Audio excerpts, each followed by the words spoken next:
let's unbox another Blokees Galaxy Shining version. Okay, let's see who's inside.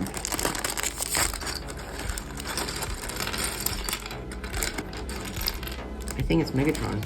Yeah, we got Megatron. Let's go. So let's put them together.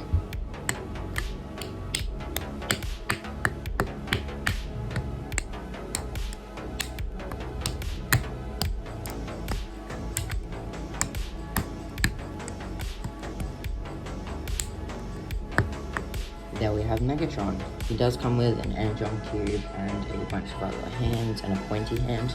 But what I do really like about this figure is the fusion cannon. It looks super duper cool. And the energon mace, which looks sick. Unfortunately it's not posable, but this guy does light up.